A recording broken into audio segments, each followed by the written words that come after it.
Olá, estamos de volta a mais um episódio da nossa série Simplificando a Volta de Jesus. E hoje estamos no nosso 7º episódio. Se você perdeu algum, corre lá, não perca, revisa episódio por episódio. Hoje trataremos da nossa sexta festa, da festa do Senhor. Amém. A sexta festa, a festa da expiação. Só um pequeno lembrete, na verdade, uma revisão. Amém. Tratamos aqui da festa da Páscoa, dos pães asmos, das primícias, de Pentecostes. Nossa última festa foi a festa das trombetas e hoje uma festa muito especial que traz uma revelação muito importante para nós a respeito de um tempo de Deus sobre o seu povo Israel, né, Zé?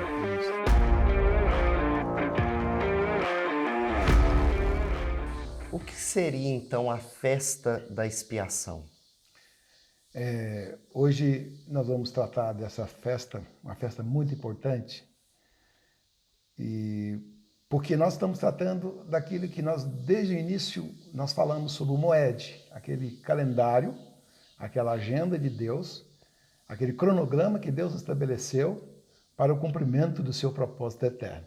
Amém. E Ele estabeleceu essas festas como um cronograma para que possamos mergulhar, perscrutar, conhecer sobre a vontade de Deus nesse tempo do fim, principalmente. Amém. E eu quero então ler aqui em Levítico 23, 26, 28, diz assim: Disse mais o Senhor a Moisés: Mas aos 10 deste mês será o dia da expiação, e tereis santa convocação, e afligireis a vossa alma, e trareis oferta queimada ao Senhor. Nesse mesmo dia, nenhuma obra fareis, porque é o dia da expiação, para fazer expiação por vós perante o Senhor, o vosso Deus. A palavra expiação significa literalmente cobrir o pecado. É uma oferta pelo pecado, oferece o perdão de Deus ao ofensor, é a expiação dos pecados. Yom Kippur ocorre no dia 10 de Tisri, quer dizer, no último dia do dia 10, no dia 1º é trombetas, e no dia 10 é Yom Kippur, aquele dia em que o sumo sacerdote entrava no santuário para fazer a oferta pela nação de Israel, e era o dia da consumação do perdão dos pecados de Israel, portanto, é um dia de adoração mais solene e mais sagrada do judaísmo. Ele é chamado dos sábados dos sábados, Shabbatons. Esse é o dia em que Israel chora os seus pecados. Esse é o único dia do ano em que o sumo sacerdote entra nesse santíssimo lugar para fazer a oferta pelo sacrifício. Entra naquele lugar santo, o lugar mais sagrado, para realizar a purificação do templo e a remoção dos pecados do povo de Israel. Quantos dias depois das trombetas que... As trombetas acontecem no primeiro dia de Tisri. E naquele primeiro dia inicia a expiação. E ela termina no 10º dia, no dia que o sumo sacerdote entrava no Santo do Santo para oferecer aquele sacrifício para o perdão e a purificação do povo de Israel. E Deus revelou a sua intenção de que Yom Kippur deveria ensinar o perdão de todas as dívidas ao povo de Israel, a libertação daqueles que estavam em algum tempo de servidão e o retorno das suas possessões. Quer dizer, quando você pode contar 49 Yom Kippur, no 50º Yom Kippur é jubileu, tempo de cura, libertação, e onde que todas as posses, todos os escravos seriam libertos e receberiam a libertação das suas culpas. E o cumprimento profético da expiação? Quando Deus instituiu a expiação, Yom Kippur, o dia em que o Senhor vem para cobrir os pecados de Israel, o dia que ele vem para apagar os pecados do seu povo. Nesta festa cumpre-se profeticamente a profecia de Daniel, lá em Daniel, no capítulo 9, 24, quando diz assim: 70 semanas estão determinadas sobre o teu povo e sobre a sua santa cidade, para fazer cessar a transgressão, para dar fim aos pecados e para expiar a iniquidade e para trazer a justiça eterna e para cerar a visão e a profecia e para ungir o Santo dos Santos. Esta festa é a penúltima festa fixa do Senhor. E o seu fim desencadeará no término do plano eterno de Deus com Israel, quando receberem o perdão de Deus pelos seus pecados. Então, só uma pergunta. Na verdade, assim, um destaque, né? A igreja sobe nas trombetas. Então, esse tempo da expiação não é para a igreja, é um tempo para o povo de Israel. Por isso que está escrito lá em Daniel capítulo 9, que 70 semanas estão determinadas sobre o teu povo, Israel. Então, não é sobre a igreja. Não é sobre a igreja. O teu povo ali significa Israel. Porque no primeiro dia de Tisri, que é as trombetas, a igreja é arrebatada. Israel fica, como nós vamos ver aqui na nossa conversa. Aqui no livro de Isaías, capítulo 29, versículo 1 e 2, está escrito assim: ai da lareira de Deus, cidade lareira de Deus, em que Davi assentou o seu arraial. Acrescentai ano a ano e deixai as festas que completem o seu ciclo. Você percebe que deixe que as festas completem o seu ciclo. Então porei a lareira de Deus em aperto e haverá pranto e lamentação, e ela será para mim verdadeira lareira de Deus. A festa da expiação representa um período de 10 dias de choro, de arrependimento e remoção dos pecados para o povo de Israel. Paulo, ao escrever aos Romanos, ele menciona esta profecia, dada por alguns profetas, de que Cristo haverá de voltar a fim de salvar Israel. Aqui no livro de Romanos 11, 26 e 27, está escrito assim: e assim todo Israel será salvo, como está escrito: virá de Sião o libertador, e ele apartará de Jacó as impiedades.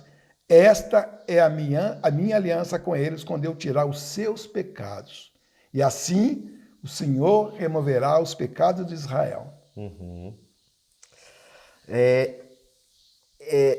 Ali se refere somente a remoção dos pecados de Israel, esse evento da expiação, porque quando a gente vê, parece que há um outro elemento além da purificação dos pecados, né? Na verdade, a festa da expiação, ela tem dois aspectos muito importantes. A sua pergunta, Felipe, porque ela é fundamental. Nós entendemos que o primeiro aspecto da expiação é o tempo de arrependimento e perdão dos pecados de Israel. É o tempo que o Deus volta-se para Israel. Mas também é o tempo de juízo para as nações. É o tempo em que as 7 taças da ira de Deus será derramada sobre a terra. E nesse período a igreja já terá sido arrebatada, conforme já vimos, e estará nas bodas do Cordeiro. É assim e depois disso Deus se volta para Israel. Lá em Romanos 11, 25, quero ler de novo, porque não quero, irmãos, que ignoreis este mistério, para que não sejais presumidos em vós mesmos, que veio o endurecimento em parte a Israel, até que haja entrada a plenitude dos gentios.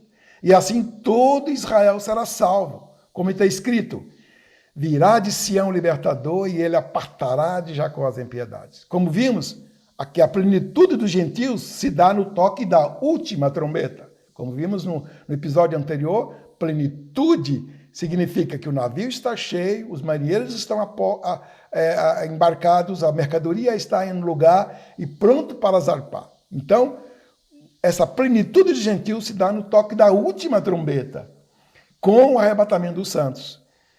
Confirmando esse entendimento de que os santos não passarão pela ira, os flagelos. Ou seja, os santos passam pela tribulação, são arrebatados e vêm os flagelos. Muita gente confunde os flagelos com a grande tribulação, né? Mas a grande tribulação já passou, a igreja foi arrebatada e agora vem os flagelos, que aí o trem pega aqui, né? É muito importante, quando você vai lá em Romanos 4:9 e também 1 Tessalonicenses 1:10, não vou ler, você pode ler em casa aí, você vai perceber que Deus não reservou a igreja para passar pela ira de Deus, pela sua ira.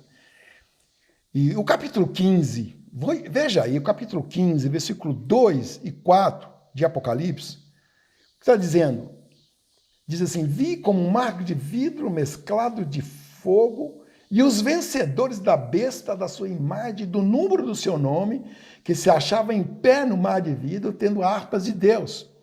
E entoavam o cântico de Moisés, servo de Deus, e o cântico de Moisés, do Cordeiro, dizendo, grande e admiráveis são as tuas obras, Senhor Deus Todo-Poderoso, justo e verdadeiro são os teus caminhos, ó Rei das Nações. Então o texto está dizendo que a igreja está lá diante do mar de vidro, os vencedores da besta e da sua imagem. Agora, quando você olha aí para o versículo 5 do Apocalipse, olha o contexto desse versículo 2 e 3. Depois destas coisas. Que coisas? O Cordeiro, os santos estão lá diante do mar de vidro, aqueles que não receberam a marca na testa e na mão e foram arrebatados. O texto diz, depois dessas coisas, olhei e abriu no céu o santuário do tabernáculo e os 7 anjos que tinham as 7 flagelos saíram do santuário vestidos de linho puro e resplandecente e cingido ao peito com cintas de ouro. E então um dos 4 seres viventes deu aos 7 anjos 7 taças de ouro cheias da cólera de Deus que vive pelos séculos do século. Percebe? Que enquanto os santos estão diante do mar de vidro, diante do trono de Deus, o anjo recebe as 7 flagelos, as 7 taças de ouro. Portanto, o Apocalipse mostra os vencedores da besta e da imagem em pé no mar de vidro, diante do trono, e na sequência da narrativa, João viu 7 anjos com 7 da cólera de Deus que seria derramado sobre a terra. Este período, como dissemos, no primeiro dia de Tisri, vai até o dia 10, portanto, a igreja estará na eternidade, lá diante do trono, diante do mar de vidro, por um período de 10 dias. Enquanto isso, a ira de Deus está sendo derramada sobre a terra. Assim, resta evidente que após o arrebatamento dos santos, é que o Senhor derrama as taças da ira sobre o povo. E Israel, por sua vez, ficará, né? Porque será um tempo de purificação e de perdão dos pecados de Israel. O Senhor volta a tratar com Israel. O Senhor volta a receber Israel de volta para o seu plano eterno. Então, os dois aspectos são, primeiro, o juízo de Deus, que tem a ver com 7 flagelos, com as taças da ira. Isso. E o outro aspecto, que é gloriosíssimo, é esse tempo... O retorno de arrependimento para Israel. O retorno do Senhor para Israel, o tempo de arrependimento para Israel. Veja aqui, Mateus 24:30, o texto diz assim, então aparecerá no céu o sinal do Filho do Homem e todos os povos da terra se lamentarão e verão o Filho do Homem vindo sobre as nuvens do céu com poder e muita glória. Veja bem, o texto está dizendo que todos os povos da terra se lamentarão. Mas, na verdade, se você olhar lá no original, a palavra aqui, povos, é filo, de filantropia, de amigo. E esses filo representa os 12 descendentes dos filhos de Israel, os filhos de Jacó. As 12 tribos. As 12 tribos, né? E o texto, então, está dizendo que quem vai se lamentar é Israel. Ou seja, não é a terra, não são as nações. Não são as nações. A palavra povos, ela foi mal traduzida, visto que a sua origem grega é a palavra filo. A melhor palavra para filho é tribos, referindo-se às 12 tribos do patriarca Jacó. Agora, Apocalipse 1,7, olha para você ver, por sua vez, relata o mesmo acontecimento, porém utilizando a palavra correta. Tribos, eis que vem com as nuvens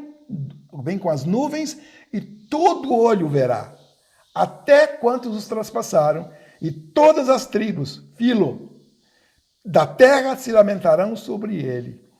Zacarias 12, 10, 11 diz assim, e sobre a casa de Davi e sobre os habitantes de Jerusalém derramarei o espírito da graça e de súplicas, e olharão para aquele a quem transpassaram e plantear-lhe-ão como que planteia por unigênito, e chorarão por ele como se chora amargamente pelo primogênito.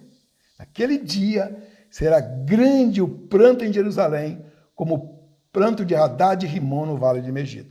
Observa-se que os três textos acima demonstrados revelam o sentimento do povo de Israel, a saber, choro, lamento e arrependimento para serem perdoados, pois o povo de Israel reconhece agora que o Messias já veio. O Messias era Cristo e eles rejeitaram o Messias. Agora, para nós entendermos bem esse momento de reconhecimento em que Israel vai chorar e se lamentar, nós temos que analisar Isaías capítulo 53. Antes de você entrar em Isaías 53, em Apocalipse, no capítulo 11, no versículo 18, diz assim, na verdade as nações se enfureceram, chegou, porém, a tua ira e o tempo determinado para serem julgados os mortos, para se dar o galardão aos teus servos, os profetas, aos santos, aos que temem o teu nome. Ou seja, as nações se enfureceram. Aí, elas não se lamentaram. Aí a expressão é etnos, não é filo. As nações, quem se enfurece são as nações, mas o povo de Israel, o filo, eles chorarão porque eles rejeitaram o Messias. Agora, para nós entendermos esse contexto da vinda do Senhor, aqui no livro de Isaías, capítulo 52, 6 e 8, porque a gente lê quando lê Isaías 53, mas Isaías 53 começa no 52. Isaías 50, quando eles fizeram esses capítulos e versículos, eles partiram essa perícopa no meio e nós perdemos o entendimento de Isaías 53, mas agora, se você volta para Isaías 52, o texto diz assim, por isso meu povo saberá o meu nome, portanto, naquele dia saberá que eu é quem fala, eis-me aqui. Você lembra disso? Você lembra que quem diz eis-me aqui, lá em Isaías capítulo 6? Quando diz lá, a quem enviarei? E quem há de ir por nós? Então o verbo, ele diz, eis-me aqui, envia-me a mim. E naquele dia, o povo de Israel saberá quem diz eis-me aqui. Que formosos são sobre os montes os pés do que anuncia as boas novas, que faz ouvir a paz, que anuncia coisas boas, que faz ouvir a salvação, que diz a Sião, o teu Deus reina. Eis o grito dos teus atalaias. Eles erguem a voz juntamente, porque com seus próprios olhos, o povo de Israel diz assim, com seus próprios olhos, distintamente, veem o retorno do Senhor a Sião. O momento que o Senhor volta e aparece nas nuvens, eles se lamentarão, dizendo, nós matamos o Messias. Então, o contexto de Isaías 53 é o retorno do Senhor para Sião, para remover os pecados de Israel, conforme Daniel 9, 24 e Miqueias 5, 3 e 4. Depois você leia. Conforme os vimos anteriormente, Israel fora rejeitado por Deus e já não pode mais vê-lo. Naqueles dias, quando ele montou naquele jumento e ele entrou em Jerusalém, Israel, as autoridades pediram que ele se calasse, porque ele estava proferindo uma palavra que estava lá em Zacarias 9, que uma referência a um termo profético que era para a chegada do Messias, e eles disseram, manda que eles se calem. Eles estão falando que tu és o Messias. Jesus falou, se eles se calarem, até as pedras clamarão. E naquela hora Jesus proferiu diz: Ah, Jerusalém, quantas vezes eu quis e vós não quiseste. Assim como as galinhas juntam seus pintinhos de suas asas e protege, né? E Jesus disse, com uma palavra profética, a vossa casa vos ficará deserta, até que venhas a dizer, bendito é o rei que vem em nome do Senhor. Então, naquele dia, abriu-se um hiato, abriu-se um intervalo de tempo, até o tempo em que Israel reconheça que ele era o Messias. Do mesmo modo, o apóstolo Paulo, ao escrever aos Romanos, ele cita, de novo vou ler esse texto, mas o texto diz, relativamente a Israel, dele clama Isaías, ainda que o número dos filhos de Israel seja como a areia do mar, o remanescente é que será salvo. A palavra remanescente tem um significado semelhante à metáfora usada por Isaías ao usar a palavra toco, como que se referindo ao que restou de uma árvore cortada para fazer menção dos judeus sobreviventes no tempo da ira. Veja aí, Isaías capítulo 6, 11 e 13 diz assim, então disse eu, até quando, Senhor? Ele respondeu, até quando o quê? Até quando o Senhor vai trazer juízo sobre este povo? Até quando tu não perdoa Israel, Senhor? Até quando o Senhor não restaura Israel, Senhor? Olha a palavra dura do Senhor. Até que sejam desoladas as cidades, fiquem sem habitantes, as casas fiquem sem moradores e a terra seja de todo assolada. E o Senhor afaste dela os homens. E no meio da terra seja grande o desamparo. Mas se ainda ficar a 10ª parte, olha o juízo de Deus, mas ainda se ficar a 10ª parte, tornará a ser destruída, como terebinto e como carvalho, dos quais depois derribados, ainda fica o toco. Assim, a santa semente é o toco. Quem é o toco? Os remanescentes que serão salvos no fim. E Joel 2:32 conclui assim, e acontecerá que todo aquele que invocar o nome do Senhor será salvo, porque no monte Sião e em Jerusalém estarão os que forem salvos, como o Senhor prometeu, e entre os sobreviventes aquele que o Senhor chamar. E o Salmo 102 também demonstra o momento em que o Senhor vem para salvar Israel, vem para Sião. O texto diz, levantar-te-ás e terás piedade de Sião. É tempo de compadeceres dela. E já é vinda a sua hora, porque os teus servos amam as pedras de Sião e se condoem do seu pó. Todas as nações temerão o nome do Senhor e todos os reis da terra a sua glória, porque o Senhor edificou a Sião e apareceu na sua glória. Aquele dia, quando apareceu o sinal no céu, ele apareceu na sua glória, atendeu a oração do desamparado e não lhes desdenhou as preces. E ainda dentro de Isaías 52, vimos no fim do capítulo que estamos dentro do contexto do Armagedon. Veja, Isaías 53 está dentro do contexto do Armagedon, quando diz 52:10, o Senhor desnudou o seu santo braço, o Senhor levantou as mangas da sua camisa, desnudou o santo braço à vista de todas as nações e todos os confins da terra verão a salvação do nosso Deus. Portanto, o contexto de Isaías 53 é o tempo do fim, quando o Senhor derramar sua ira sobre as nações e salvar Israel, os remanescentes de Israel. Isaías 53 é a maior e a mais agonizante confissão de toda a história da humanidade. Isaías 53 trata-se de uma profecia acerca da conversão futura do povo de Israel, do arrependimento e da confissão dos seus pecados. Verificamos os pronomes utilizados na primeira pessoa do plural, nossas transgressões, nossas dores, nossas enfermidades. Somos sarados. Iniquidade todos nós. Quem são esses que estão fazendo essas afirmações? O texto vai dizer. Para confirmar esta afirmação, analisemos as expressões em que aparecem os pronomes pessoais, os pronomes pessoais na primeira pessoa do plural. Veja, vamos ver agora Isaías 53. Vamos ler. Vamos ler.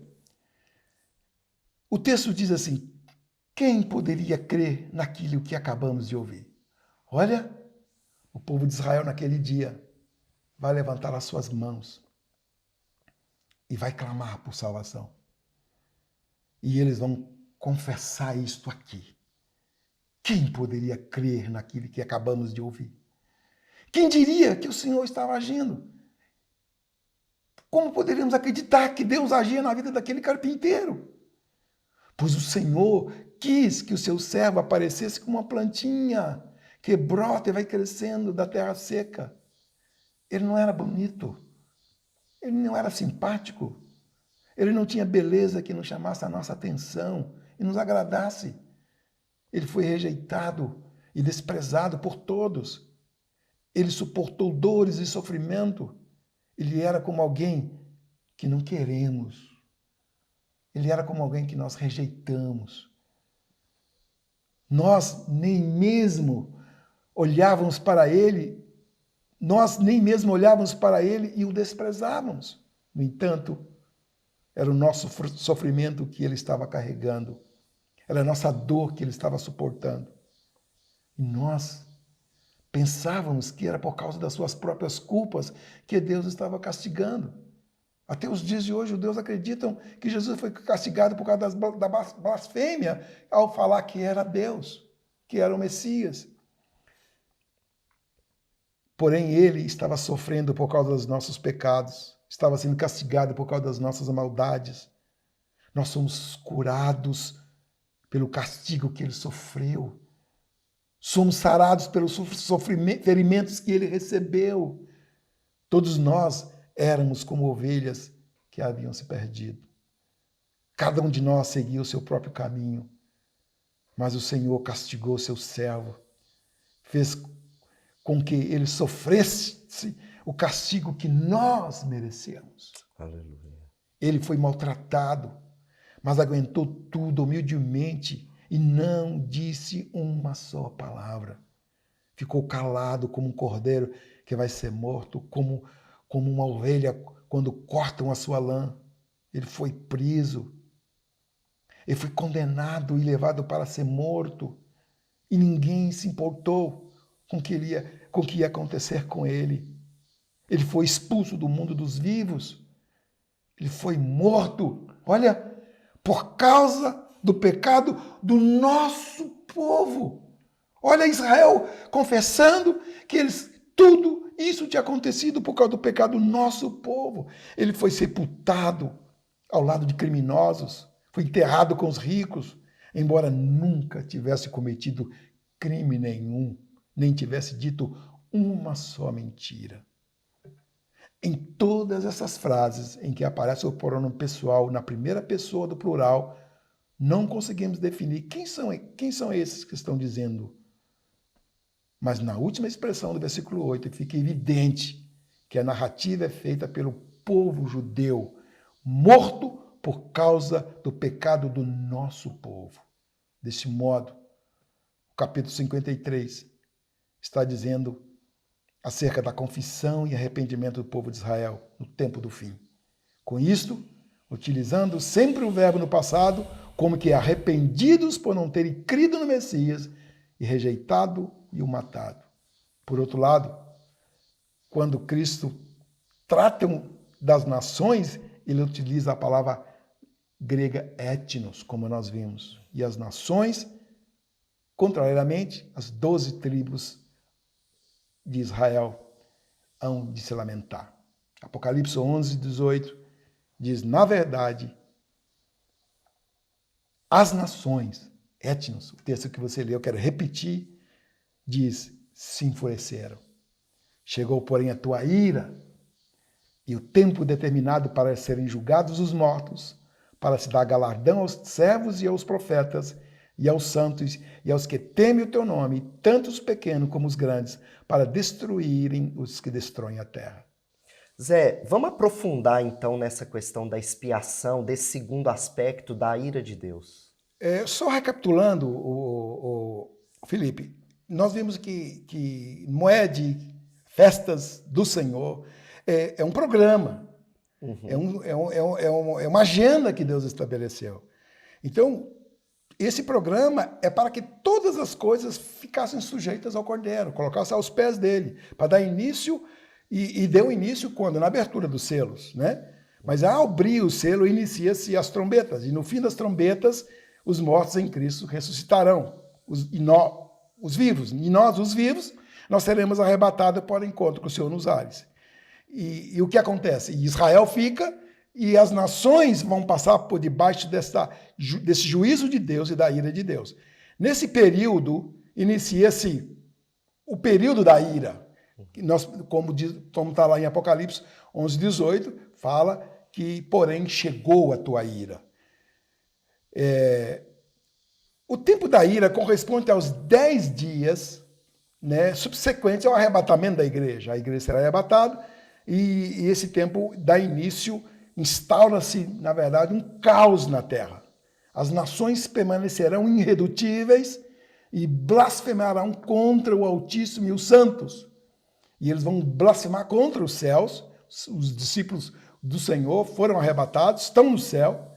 E Apocalipse 16:11 diz: com efeito, os homens se queimaram, olha o juízo de Deus, com efeito os homens se queimaram com intenso calor e blasfemaram o nome de Deus, que tem autoridade sobre esses flagelos, nem se arrependeram para lhe darem glória. Apocalipse 16:21, também desabou do céu sobre os homens grande saraivada com pedras que pesavam cerca de 1 talento, e por causa do flagelo da chuva das pedras, os homens blasfemaram de Deus, porquanto o seu flagelo era sobremodo grande.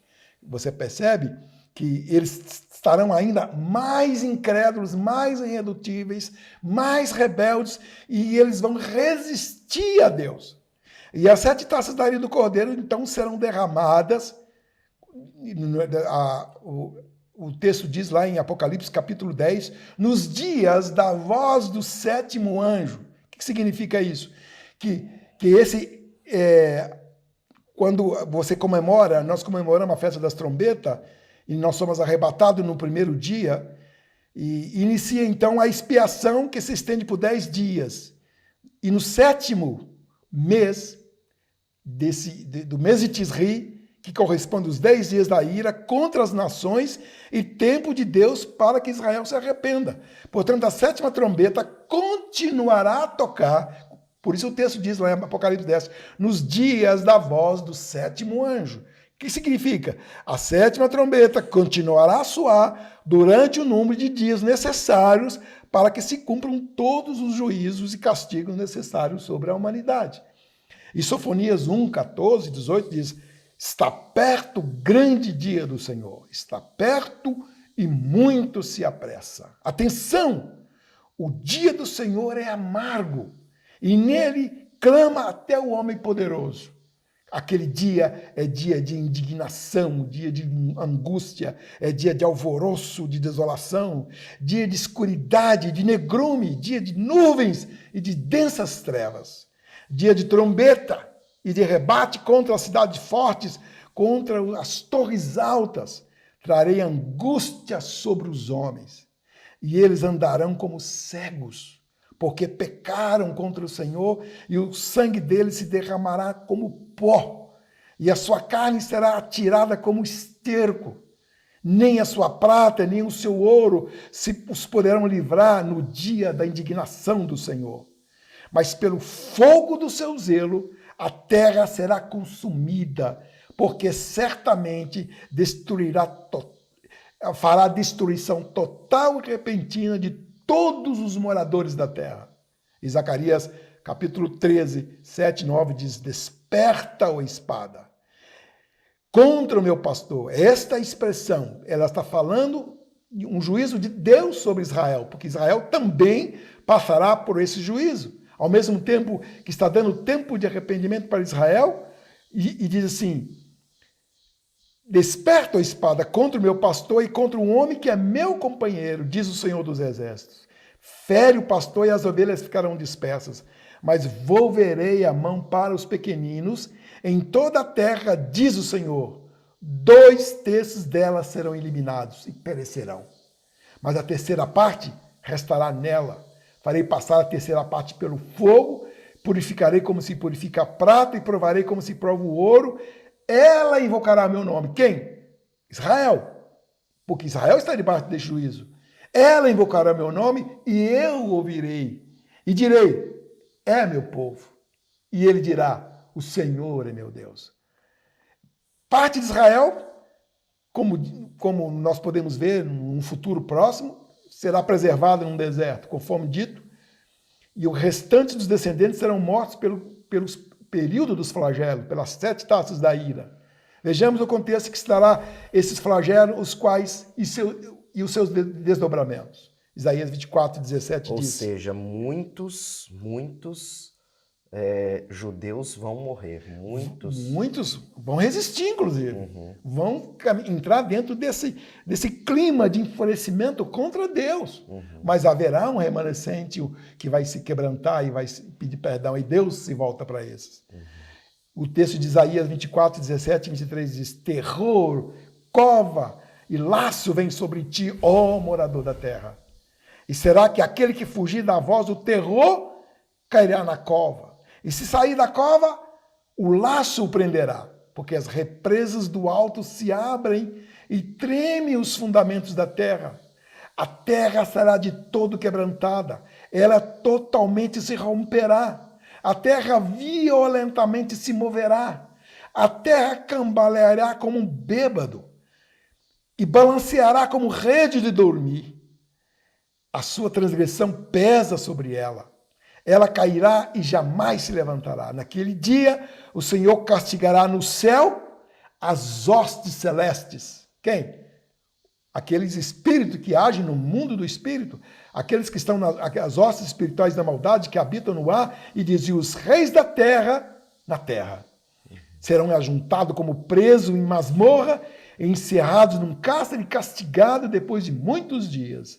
A lua se envergonhará e o sol se confundirá quando o Senhor dos Exércitos reinar no Monte Sião e em Jerusalém, perante os seus anciãos haverá glória. E em Isaías 30, 27 diz, eis o nome do Senhor, vem de longe, ardendo a sua ira no meio de espessas nuvens, e os seus lábios estão cheios de indignação, e a sua língua é como fogo devorador, e a sua respiração como a torrente que transborda e chega até o pescoço para peneirar as nações com peneira de destruição. Um freio de fazer errar estará nos seus queixos. Um cântico haverá entre vós, como na noite em que celebra a festa santa.